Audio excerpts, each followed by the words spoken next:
Presented by McDonald's of Glasgow, it's time for the Brown Sports Bag from the heart of the Barrens, a weekly local sports machine. Alongside John Butler, here's your host, James Brown. Well, John, we took a couple of weeks off. Well, I guess really we took a week off in terms of doing a show, but it is a couple of weeks by the way it works out on the calendar. And so here we are back on a Monday afternoon. And it's the first day of the basketball season, amazingly enough, January 4th. Never seen that happen before, but, you know, that's the way it goes, I guess. 2020 bleeding into 2021. But, hey, I think things are looking up, and I'm looking forward to some basketball getting played this week, John. Yeah, it's better late than never. And, I think there was doubt at one time whether or not we even have a season. So I'm glad that we get a chance to start. Not all schools are starting right now. If you're in Jefferson County, I don't think you know when you're going to start. Yeah. And there's been some local schools around the area, Warren East, Edmonson County, that has had to pause because of some COVID outbreaks and so forth. So it's kind of like college basketball. You take one day at a time, one game at a time, and you have to be very, very flexible. But I can say right now that in 2 hours from now, I think you're going to see Barron County and Bowling Green girls, and then the Barron County Bowling Green boys tip off. Yeah, for a first game, that's a pretty good one. Big time. Probably the two top teams in the region in girls. Bowling Green is. I would think is by far is the favorite, and Barron will be either second or third, depending on how you want to rank them. And by far the prohibitive favorite in the boys is Bowling Green. They're top 10 in the state. Right. But Barron's probably in that 3, 4, 5 range as well. So it's tough for both schools. It's not ideal that you start off playing that type of competition in the first game, but that's just how the schedule, this was not intended to be the first game of the schedule. Right. It was intended to be, just basically a January 4th game after probably 12, 14 games that had already been played. So, you got to start somewhere, and to play is better than not to play. Yeah, I'm looking forward to it. I'll be over there. We'll be covering that on 104thescore.com. It'll be broadcast on Nash 103.7 with Jay Turner. On the call, the boys and the girls game. So I'm looking forward to that one. And then, as you mentioned, Barron was supposed to play Warren East and boys and girls tomorrow night, but Warren East boys and girls programs, I guess, are off until maybe next Monday. I'm not sure exactly what that timetable is for them, but I know they are off because they had COVID complications, I think, with both programs before it was all said and done. I believe that's right. So too bad for them and Brandon Combs and all getting started. I'm sure they were chomping at the bit and getting ready to go. But then at the close of the week, we got a couple of district games. I think Barron and Monroe and Glasgow and Allen is the way it breaks down on Friday? Yeah, Barron and Monroe, and I think it's Glasgow and Allen. Yeah, so that'll be Friday. So we're going to jump in in some 15th district games there too. And let's talk a little bit about the district shape-up, because we already mentioned, with these games tonight, you mentioned in the 4th region, Bowling Green boys and girls are the favorites, I'd say, in both. Now, Bowling Green girls did lose Sanaya Shelton. She went over to Warren Central. It's a big loss. Yeah. She's a Division I prospect, so that's a big loss. I still think Bowling Green has the most talent back, and I would still firmly put them as number one, but I would have probably put Bowling Green in the top 5 in the state in girls before that transfer, and that's going to knock them down a little bit. Yeah, well, they did also get in a transfer, the Bailey girl who will be a freshman. She was at Warren East last year. Raw talent. I think we got to see her play some in the region in the 14th district tournament. She's a good player coming up. Not Sanaya Shelton good, not yet. So, that's an addition to their team as well. But also, the Barron County girls, I think right now I would put them second maybe in the region. Could be. I think they're in the top 3. Yeah. Not really sure who I'd put above them. Some people are going to argue Warren Central. I've got to see it. Yeah. I've got to see that first. But I can't put anybody else above Barron. Raven Ennis is one of the better players coming back. Macy Lockhart. Mm-hmm. The Murphy girl is back. So, they've got a good ingredients of players that are returning. Obviously, they got to replace the scoring of Elizabeth Bertram. That's a big loss, 4-year starter. Right. But I saw him practice some the other day. She's got a lot of good young players that people probably have not seen play that I think will really help them, and I think they are going to be in a pretty good position in case Bowling Green stumbles or whatever. I mean, Barron, I think, is going to be very, very solid for the next 4 or 5 years. I don't see them taking very many steps back. Right. And then in the boys' game, I mean, as you said, I mean, Bowling Green is clearly the favorite. They lost no one, got back to the regional finals again, lost to Warren Central again. But, I mean, as long as you have Isaiah Mason and the guys around him, he may be the single best player in the region, I think, Isaiah Mason, just because he's one of the players. He can shoot from anywhere. He can get his shot, and he plays defense well. So, I mean, I think he might be the top player in the region.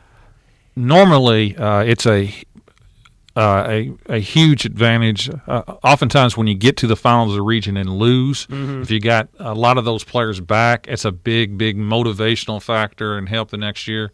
And you have to think with all the players Bowling Green has back, plus with the sting of losing in the finals of the region the last several years to Warren Central. 3 or 4, I think. And then you add D.G. Sherrill coming back. Not that Coach Clubb did anything wrong. No. You just put everything kind of in place, and Warren Central losing pretty much 5 starters. Yeah. I mean, Bowling Green is by far the favorite to win. Yeah, and I would say Barron is either 2 or 3 because I think Barron's in the top 5 Yeah. for sure. I mean, they got Aiden Nyken is one of the best players in the region. A dynamic player that can carry a team a long way at times. And you have Gavin Withrow back, and you have several players back. The question with Barron, and it's been their Achilles heel the last couple of years, is their outside shooting. Yeah, and we've gone through some. Defensively, we've been really good. Warren's teams have been very good the last couple of years. It's offensively where we kind of go through droughts, and sometimes we struggle from shooting the 3. That will be the question. Has the team improved their outside shooting? And I don't think you'll be able to find out a lot this week. But right. as the games go on, where has the improvement been? And if some of the guards, in particular, if they become more confident, make shots, that will really move Barron up. If nobody's really improved, or if that's still a struggle, then you're kind of limited on how far you can go. Yeah. Now, and also on the boys' side in the region, one of the things I looked at was, I mean, you expect Warren Central to be there because they always are. Jace Carver moved over from South Warren. He's a good player. Yep. But then when I was looking at the other teams in the region, I was thinking Greenwood's going to be a good team to challenge them. Now, the bad side for them is that Noah Stansberry went ahead and decided to early graduate, I guess, so he can start at WKU. So that was a key part to what they were going to have coming back. And otherwise they've got some quality players back. And of course, Logan County still has Woodard, although they lost their coach and they had a couple of other seniors. Yeah, I think Logan will struggle. Yeah, to be honest with you, I outside of Central, Barron, Bowling Green, and Greenwood, I think you throw Allen as the other team perhaps in there. Yeah, because Mason Shirley is one of the better players in the region. Yeah. Other than that, I don't know off the top of my head, to be perfectly honest with you. Right. I mean, Russellville was way down last year. Franklin lost some players, and they just don't shoot it very well. Yeah. I don't really know, to be perfectly honest with you. Clinton County should be pretty good because they do have Chase Steins That's back. correct. Clinton had a good year, and they got most of their players back. That's the other one. I was trying to think about Russell County. But those are basically the top 5 teams, and there's a bit of a drop-off after that, I agree with that. Now, look, on to the 15th district. Like I said, we've got the matchups on Friday, Barron and Monroe. Really, Barron should be the better on both sides of that. Monroe's got some, on the girls' side, they have some good young players, but they're still pretty young. And then with that Glasgow-Allen County matchup, on the boys' side, you'd say Allen's got to have the better team. Glasgow lost 7 players off of last year's team, seniors.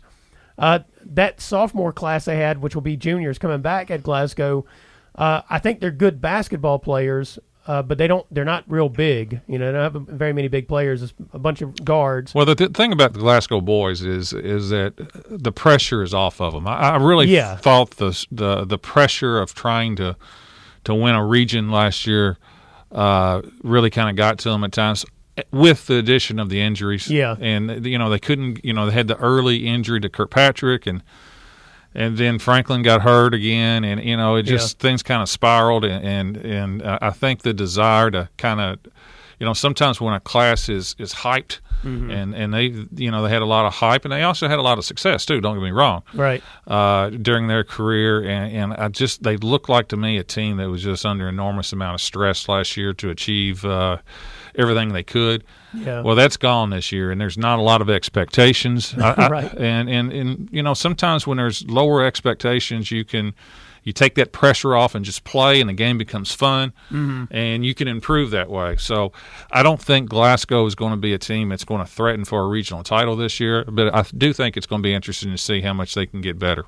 Well, and I'm curious to see that game against Allen County, because I would imagine there's the risk that Allen County underestimates them some, and they do have what I would consider to be but I don't smart think players. so this early in the year. You don't? No, I think they're just happy to play. Oh yeah, I got you. They haven't been forever since they played, and so I just think that Allen and with Shirley and they got Jax Cooper. Guys, I mean, they just have a lot of players who've played a lot of games, and some football players have had some success moving in, and being ready to play too.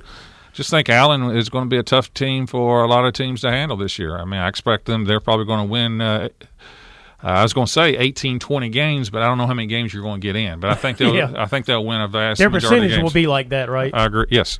Meanwhile, on the girls' side, I mean, Glasgow has Ansley Adwell coming back, but Dynasty Page, last I heard, she still wasn't playing.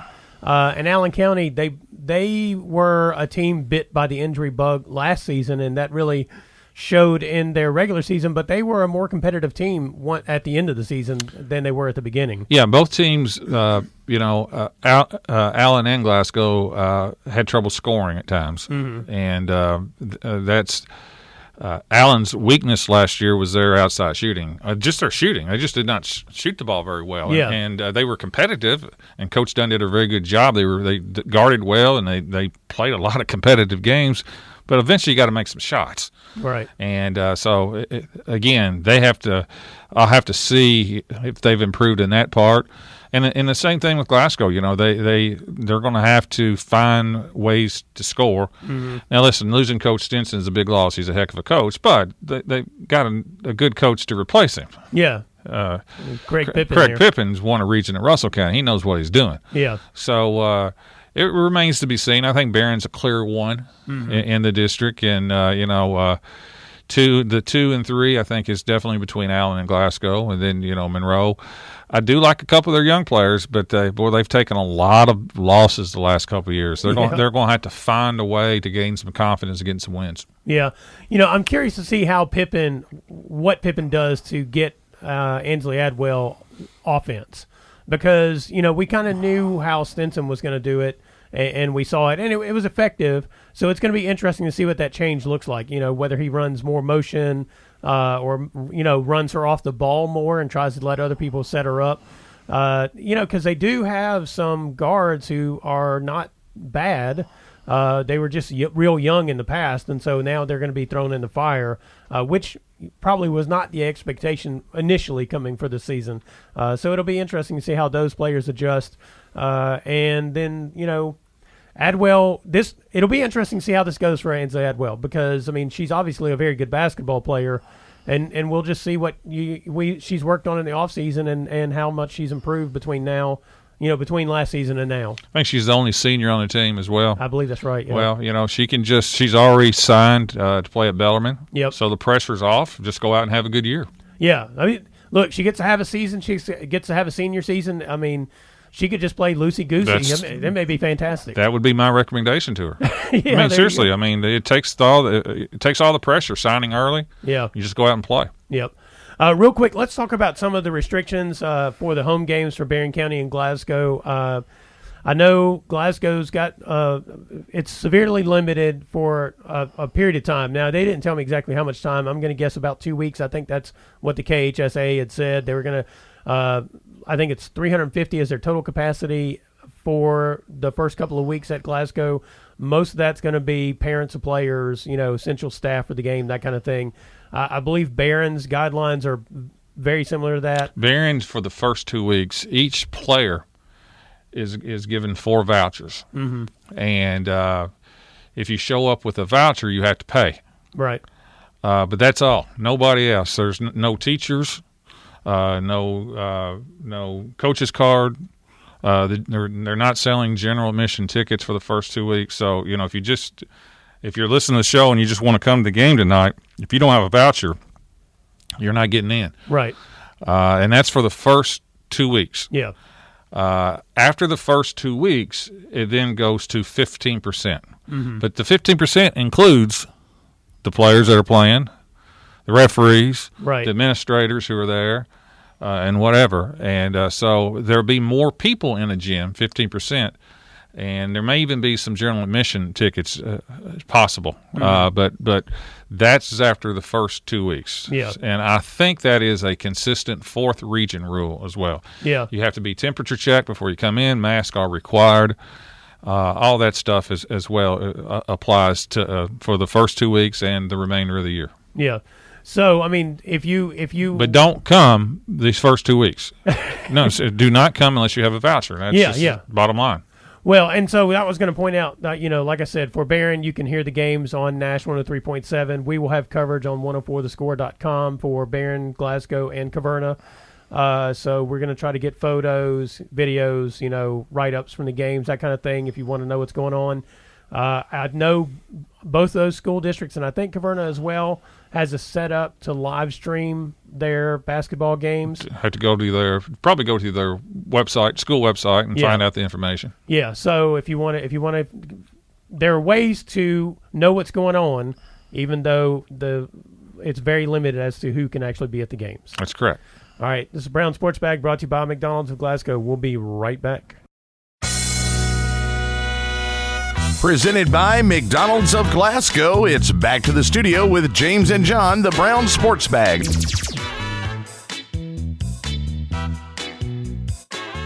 John, Sunday was like the first day or the first couple of days of the NCAA tournament for me because all of the NFL games were on Sunday. There were no Saturdays, Thursdays, Mondays, and a lot of them had something to do with who would be in the playoffs. So I actually had a lot of fun keeping tabs on the NFL on Sunday. And, I mean, I don't know. That Titans-Texans game was pretty dynamic in the worst sort of way, I guess. If you were a Titans fan, my goodness, you probably had 2 heart attacks before that game was all over with. Well, they were in the playoffs regardless. Yeah. It just depends on their seed or whatever. But, give kudos to the NFL. They did something that very few people thought it was possible. Uh-huh. They made it through the entire season, not in a bubble, and did not cancel a game. Right. And they made it through. They made a team play without a quarterback. They made New Orleans yesterday play without a running back. Why do you want to say that about the Philadelphia Eagles? I was not. I was talking about Denver. Oh, my bad. Yeah, when they had all their quarterbacks were wiped out. Yeah. New Orleans got their no running backs yesterday. They were all removed. Cleveland played without any wide receivers the week before. Yeah. And the NFL just said, sorry. Deal with it. Do you have the requisite number of people on your team? Yeah. Check. Yes, you're playing. Right. And that's the way the playoffs are going to be. They're not putting them in a bubble for that. So, I know. That's going to be fascinating. So, I mean, you might as well play. They played all year. That's the COVID deal. Mm-hmm. So, you might as well expect you better put your quarterbacks in a bubble. But did you hear? I think it was Aaron Rodgers. The post-game interview. They asked him if he had any advice or something for teams in the playoffs, and he said, "Don't catch COVID." Yeah, well, it's true. Stay home. Yeah, I mean it's kind of true, to be honest with you, because that can knock you out more than your opponent. Mm-hmm. I find the whole situation pretty entertaining, and I know if you're a fan of a specific team, that you may feel like got gypped, such as the Miami Dolphins or that kind of thing when they're 10-6 and they're not in the playoffs, and then you got a team from the NFC East that's in the playoffs. I mean, but whatever. I mean, that's the NFL every year.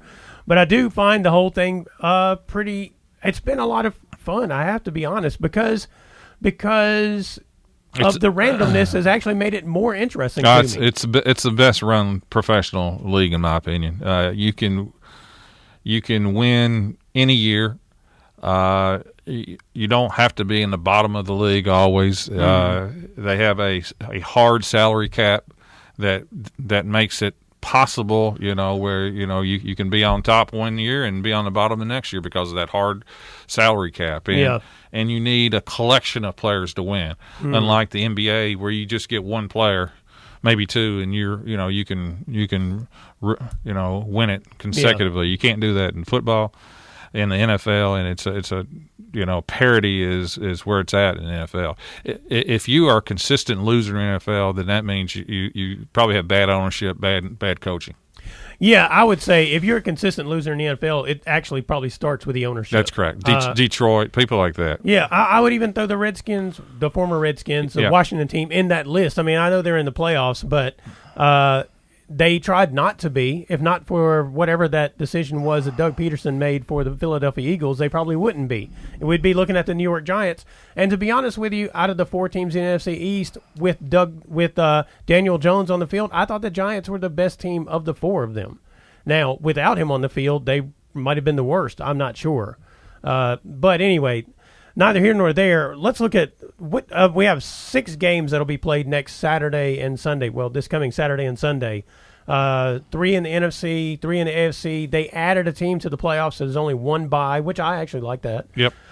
Which of those 6 games are you most looking forward to? Well, I think the Titans and Ravens.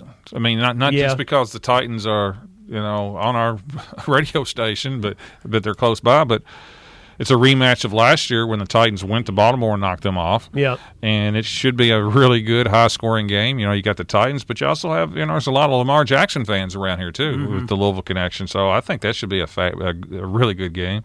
Yeah. The Bills and Colts are probably the best single matchup of teams. Right. The Bills are the hottest team in the league. Just a tremendous turnaround season by Josh Allen. And the Colts are really, really good. I mean, that should be a heck of a game, those two right there. And the Steelers and Browns. I just don't – none of the NFC games really interest me, to be honest with you. The Saints and Bears, I don't think the Bears are very good. The Seahawks and Rams are boring now. Neither team scores. I don't know what happened to Wilson and the Seahawks offense, but they all of a sudden they went from putting up 40 points a game to they barely can get 20. And the Rams are a great defensive team. Mm-hmm. And the Washington football team and the Bucks, that's just not Washington doesn't have enough offense to play with the Bucks. Right. So it's all in the AFC to me next week.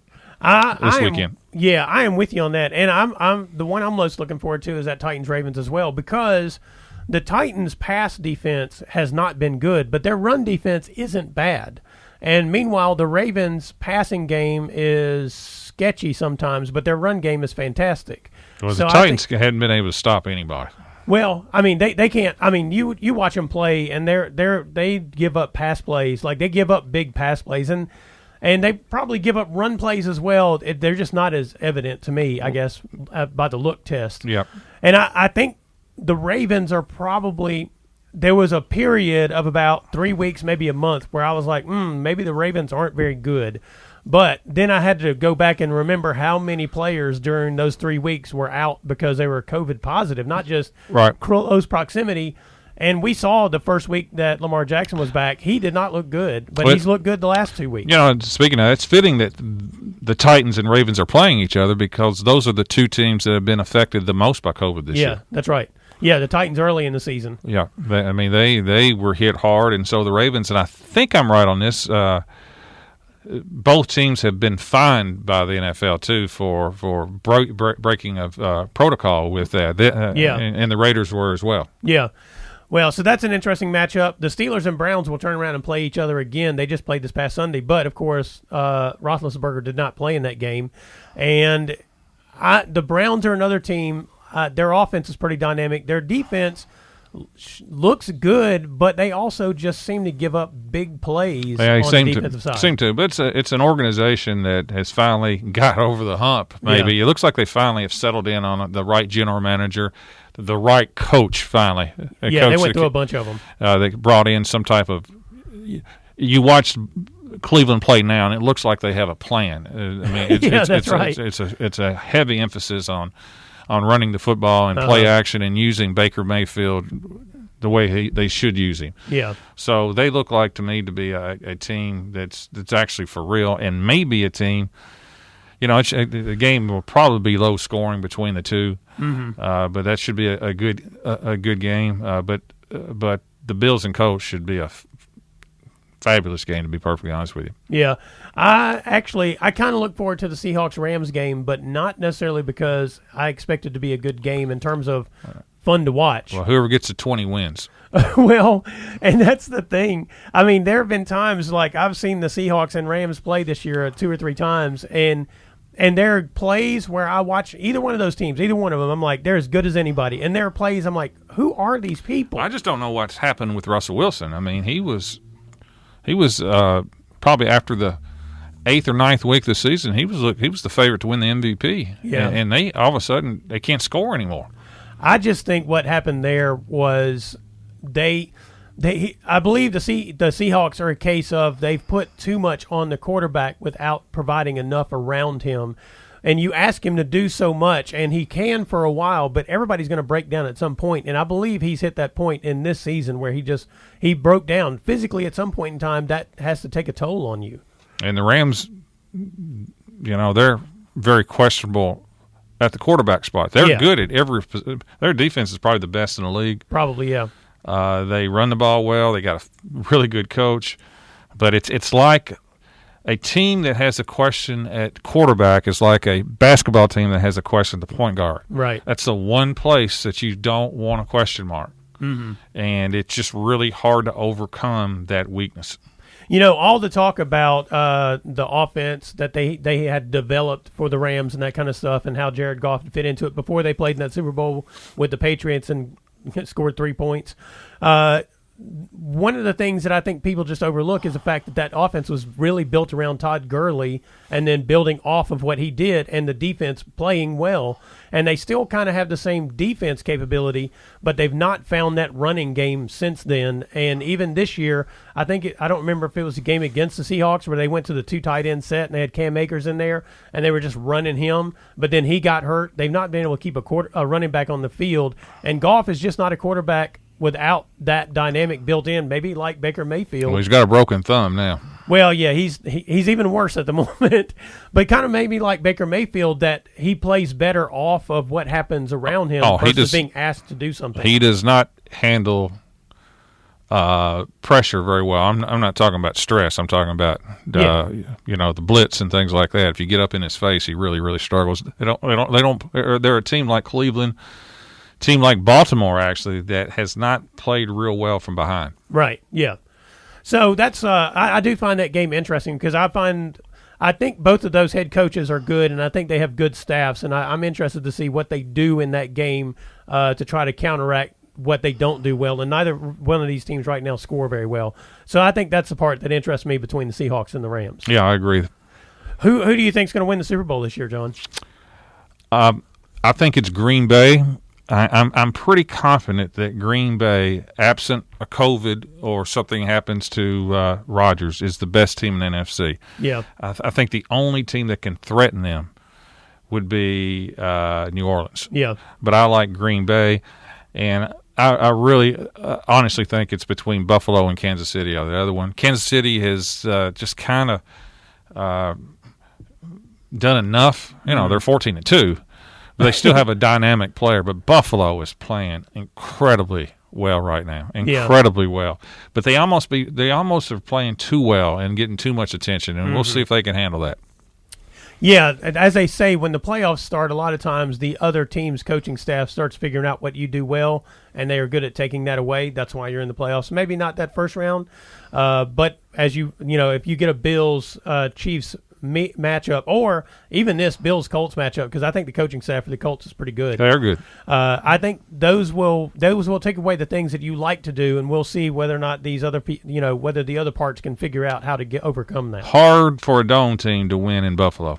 Yeah, that's going to be brutal. And everything goes through Kansas City, but that doesn't bother 3 or 4 of these teams that they may be matched up with. And I'm with you. Kansas City has kind of coasted at the end, but we saw in the playoffs last year they just turned on the gas when they were ready. But they do have that capability. We'll see if they can do that again. Yep. But I'm with you. I like the Packers, and I really do kind of like the Bills. I really do, especially with their defense playing the way it is, and Singletary playing the way he is, and Josh Allen has just been lights out the last month. Yep. We'll see. All right, this Brown Sports Bag brought to you by McDonald's of Glasgow. We'll be right back. Presented by McDonald's of Glasgow, it's back to the studio with James and John, the Brown Sports Bag.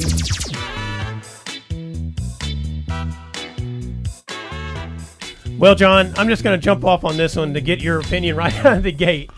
What'd you think about those college football semifinal games for their playoff on Friday? Did they play those Friday? Boy, they were dandies, weren't they? Oh, they were really good games, let me tell you. The old football playoffs and bowl games. It leaves you speechless, doesn't it? It just... You can't say the things you really want to say about it. Well, I mean, because it's just so ridiculous. And I've mentioned it 1,000 times. I don't like the bowls, and it's being exposed more and more. The bowls are when it comes to bowl games. It's who wants to win. Mm-hmm. Now the playoffs, those 4 teams, I think they all they're trying, but all these other bowl games, it's just who really wants to win. Yeah. You got people opting out just because they don't want to play, they don't want to get hurt, and this and that, and coaches are interim coaches and this and that. And, I mean, Florida just flat out tanked it. Mm-hmm. They got destroyed, and Dan Mullen's comment after the game, he's becoming more and more odd every time I listen to him. Talking about, this game really didn't mean much. Really, you probably should tell that to the fan base and maybe the people who bet on you. Yeah. That the game didn't mean a lot to you. And they played it like it didn't mean a lot to them. Yeah. They pulled their quarterback after the first quarter, I believe. Didn't they also have some players who decided not to play that game too? That's what I'm saying, yeah. It didn't mean a lot to them. Well, he should have just called them up. Once those players said, we don't want to, he should have just called them up and said, you know what, never mind, 2020's over with, we're done. Yeah, don't accept the bowl game. Yeah, exactly. I mean, it's just, or just, go on with your business like some other programs did. Right. So players are, and I don't blame players for opting not to play in these bowl games if they have an NFL future. I mean, I guess the benefit would be you play real well and help your draft stock. But if you're pretty secure in where you are, then why play? I mean, I don't understand why you'd play. But the playoff, the playoffs on January 1st. I mean, Alabama it wasn't all that competitive against Notre Dame, to be perfectly honest with you. Notre Dame scored a late touchdown last, but did you ever get the indication the game was going to be close? No, it was I think it was boring, to be honest with you. I think Alabama's second scoring drive was 5 plays, 97 yards, in like 2 minutes and 3 seconds. They looked like they could score anytime they wanted to. When I saw that, because that is not traditional Alabama offense, I saw that, I was like, this is over with. I mean, they cannot keep up with them. I mean, look, here's the deal with Alabama. They can take a quarterback with a generic name like Mac Jones, throw him back there. I couldn't pick him out of a lineup anywhere. That was a good deep ball, though. He does what he's supposed to do, but, I mean, they're just so much better than Notre Dame in every facet of the game. Well, they are. Yeah, I mean, the receivers and the running back, I mean, they're tremendous. And Notre Dame tried. I mean, I'm not mad at Notre Dame. They probably played them as good as anybody. Well, I mean, they held them to 31 points. That's their lowest output of the year. After I watched Clemson play, I don't think Clemson would have played Alabama any better. No. I mean, Clemson, the ACC was 0-6. Yeah. It obviously was not actually good. No, they were not. They were and terrible. That's with Notre Dame being thrown in there as an honorary member this year. Now, you can argue that 2 of the losses were to Alabama and Ohio State. Okay. But they weren't – Clemson was blown out, really, by Ohio State. They really just kind of blew them out. And Clemson went up 14-7. I think that was in the first quarter. Ohio State scored the next 4 touchdowns before Clemson ever did anything again. Never did come close to stopping them. No. Ohio State just dominated them. So it just tells me the ACC was really weak, 0-6. And Ohio State, I mean, they looked really good. I mean, the quarterback, Fields. Justin Fields played an incredible game. I mean, I think there was a little doubt after the Northwestern Big Ten championship about his, he was rated the number 2 quarterback behind the Clemson guy, and I think he took that challenge on. Yeah. I think the coach at Clemson, Dabo, ranking Ohio State number 11 and then backing it up, saying this is what I believe, that's fine. Yeah. But you add that to the motivation of Ohio State losing to them last year. Mm-hmm. He probably didn't do his team a lot of good, to be perfectly honest with you. Right. I think Dabo has kind of got to the point where he is, he's had his success. He's a heck of a coach, but he seems a little smug, in my opinion. He does. He really does seem a little smug. This goes back a couple of years for me, and there's some of the statements about some of his players, a couple of years ago, and some of his statements about social issues last year, that he was all smug and he doesn't really listen to anybody. Well, but let me also say this. He was not wrong about Ohio State. No. They should not have been in there. That's correct. But he doubled They played that. 6 games. But just don't talk. Well, yeah. Yeah, I mean, it's just He's kind of like Calipari in a way. You ask him a question, he's going to give you an he's answer, gonna and give it to sometimes you. it's not. You just should right. never mind and go on. But Ohio State played with a purpose and just destroyed Clemson, to be honest with you.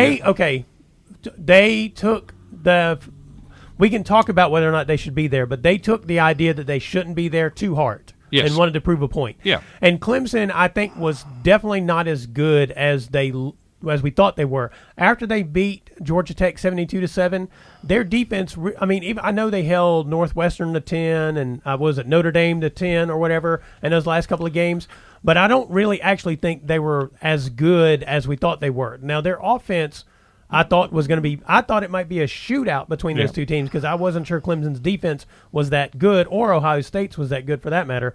But the part that they couldn't keep pace with Ohio State was the part that surprised me. They couldn't. But the Big Ten proved to be very good this year.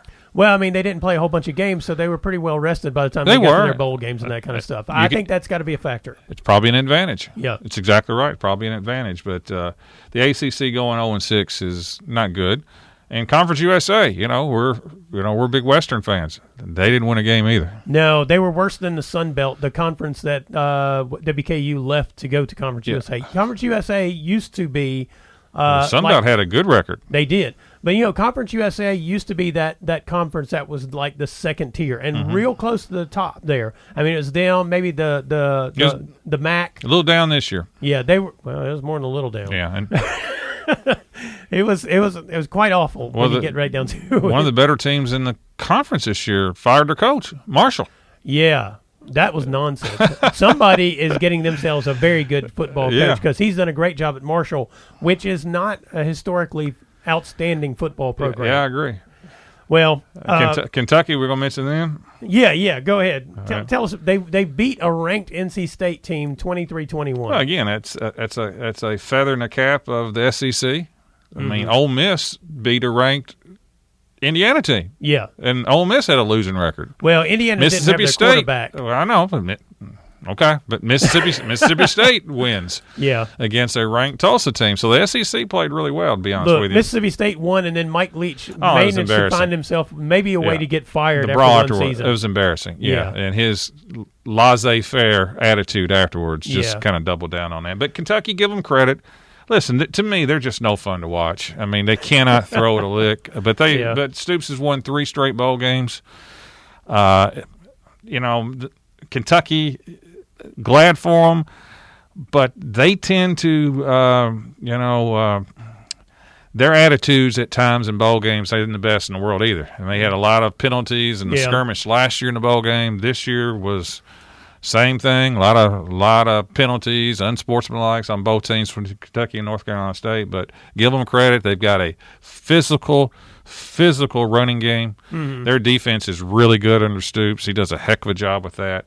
If they can transform their offense, the best they're going to do right now is to win these type of games. But if they want to move up, they got to have a throwing game. They got to have a passing game. They got to have a quarterback. Yeah. And I think he realizes that because he went out and got the Rams coordinator and bringing him in. I think he realizes that. But that's going to be, can Kentucky make that next jump? It all depends on the quarterback. Yeah, I actually was more encouraged by them winning this game probably than I expected to be, just because we have seen the moves that he's making and the realization that Stoops says, we can do only so much with what we're doing, and we do what we're doing well. Right. But we can't keep asking a wide receiver to play quarterback and bail us out of a bad season. Right. Which is what happened last year. Or to throw for under 100 yards like they did against North Carolina State. Yeah. They're winning, and people are going to go, yeah, they're winning, and that's good. Yeah. But that's not sustainable in my opinion. Right. Their defense is, and they've got strong offensive line, but they're going to have to go to more of a play action and throw the ball down the field. That will work. Give him credit. Winning the bowl game doesn't do anything to me. Mm-hmm. The understanding that I need to change does. That's a positive. I'm going to give you a quote that a former assistant at Mississippi State gave me about playing Kentucky in basketball every year, and it was, they had to beat Kentucky. Well, if you are Kentucky in football, you have to beat Alabama if you want to get to the top of the heap. Now, that's a long way up, but it's not getting that. You're not getting closer with the way you're doing things now, which is why that change is absolutely necessary. Because I'm sure all coaches, I would hope, have the same end objective. That's to win the championship. Yeah. And Kentucky's setup defensively, special teams is in line. Their offense is not. It's just way off. And furthermore, at least he recognizes that. Yeah. Well, and furthermore, even if you're not beating Alabama, you should beat teams like South Carolina and Tennessee and Vanderbilt and those schools where they are right now. And probably Kentucky, with Mark Stoops as their coach, with the defense that they have, should beat those teams maybe more routinely than they do. Well, they're getting there. Yeah. Because they're knocking off Vanderbilt and South Carolina. Right. It's the Tennessees. Can you Georgia, can you get to that level? Yeah, well, and Florida even, I mean, they've been competitive with Florida several times and not been able to pull out those games. So, right. Are we predicting, like we do every year, the title? Yes, please go ahead. This is a tough one because I'm making this prediction thinking that the quarterback Fields is going to play. I think he's hurt. They said today he's playing. I know they're saying that. But you don't think he's 100% after that? Absolutely not. I wouldn't be surprised if he's got broken ribs. Yeah. And in college, you can't find these answers out because of the HIPAA rules and so forth. Mm-hmm. If he can play and play effectively, I'm going to call it 38-34 Alabama. All right. If he's hurt in any way, then I think it'd probably be a much bigger Alabama win. I like your prediction there, John. Here's the thing. I don't think, Deontay Smith and Najee Harris, the wide receiver and the running back for Alabama. Ohio State defense is probably better than I thought it was. And it was actually better last year, with Chase Jones and those guys. Was that his name? Mm-hmm. Chase Young, those guys that they had last year. They had a good defense last year, but the problem was they just can't keep pace. And the way Alabama's offense looked on Friday looked exactly the same as it did last year. Can you keep pace with it? Well, that's why I think they can. I'm not. If Justin Fields is playing. Yeah, I don't think, even if Justin Fields is playing, I don't think they actually can. Okay. I'm going to say the final is going to be 42-28 Alabama. Okay.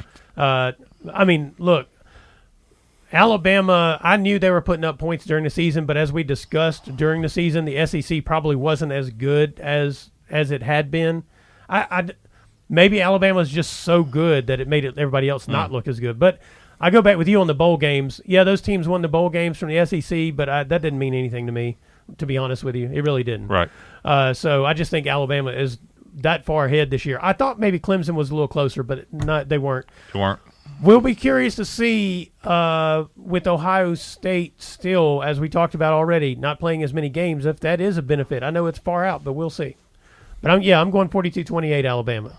I think Generic Jones and those other people that are on that team are just too good right now at Alabama. Generic Jones will be a first-round pick next year in the NFL draft. I know, which is just, I mean, like I make a joke about his name because his name's Mac Jones. Anybody could be named Mac Jones in America. Everybody doesn't have that arm, though. He's got a great arm. Yeah, I know. All right, this is Brown Sports Bag, brought to you by McDonald's of Glasgow. We'll be right back. Presented by McDonald's of Glasgow, it's back to the studio with James and John, the Brown Sports Bag.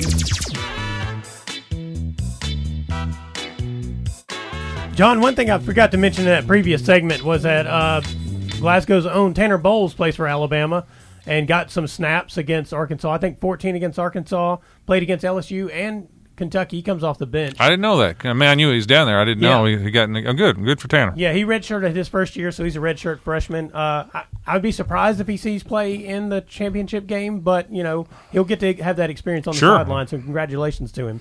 Meanwhile, we're going to talk a little bit about the situation with the NCAA tournament this year.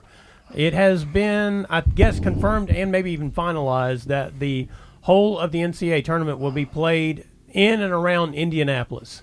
So kind of a bubble-like structure for the NCAA tournament. There'll be no, regional sites like there usually is, that kind of thing. This is the way they've gone about it to ensure, I guess, that they get to play it this year, John. And I mean, seems like a pretty good idea as far as I can tell. I guess. I mean, as long as they play it. I mean, that's. I mean, it's going to be in April, I believe. So I just. Hopefully things are going to be so much better in April once these vaccinations start rolling out there. It's I hope they allow people to go. That'll be interesting. I mean, I don't know. I hope they're not making any hard, fast decisions like we're only going to allow so many family or whatever. I would hope they'd be open-minded that, by that time you can let people who've been vaccinated in or daggone, give it to allow 4,000 or 5,000 healthcare workers to come in. You know what? That is exactly what they should do. I mean, stuff like that. I mean, people have been vaccinated or already had it, and people on the frontline people are going to be vaccinated by that time. Most of them have already started to get their vaccinations now. Yeah. I mean, I think it'd be a great gesture. Actually, I'd really like that idea. Like if they were to put together something that health professionals and maybe their spouse or whatever, you couldn't go too far, but those who had been vaccinated or who had contracted and recovered, that they allow them to do something like that. I do think that would be fantastic. And maybe by then you could kind of expand that out maybe to police and maybe EMS, that kind of thing, because I think they're going to be in a wave of vaccinations coming up, frontline public service. It wouldn't be a bad idea to do it for the Super Bowl. Yeah. You know what, John? I think we're going to send this to both of these organizations when we're done and tell them, look, this is what you need to do. Oh, good. I'll take, just a slight cut of that. Yeah, I mean, look, out of $3 billion, you could get, what, $500 million? I'd be satisfied. All right. Real quick, let's talk a little bit about our teams that we usually talk about.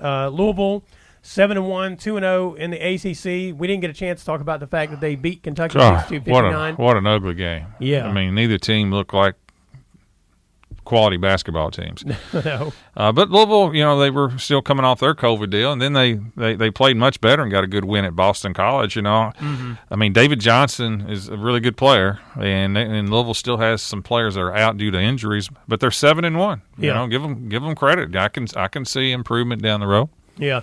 Meanwhile, Kentucky is 2-6 and 1-0 in the SEC. They beat Mississippi State in overtime, 78-73. That's another ugly game. Yeah. I mean, Mississippi State played atrocious.